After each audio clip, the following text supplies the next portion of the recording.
في مرة سألتني إنه بنتي رغم إنجازاتها الكبيرة بضل عندها شيء نقصها، بضل عندها شعور بالتشتت بالإرهاق النفسي، مش مبسوطة مش مرتاحة. سألتها هل سامعين قبل بشي اسمه High Functioning ADHD؟ يعني ظاهرا هناك نجاح، ولكن داخليا هذا الفرد عم بيعاني من صعوبة بالتركيز على التفاصيل الصغيرة، نسيان المواعيد، التشتت. رغم الإنجازات الكبيرة في إرهاق ذهني مستمر وقلق عالي من الأداء.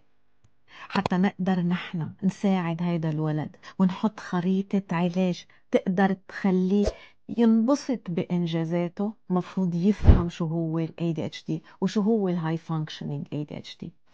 تواصلي معنا، حطي بالكومنتس ADHD حتى تعرفي أكثر عن هذا الموضوع وتقدري تساعدي ابنك أو بنتك.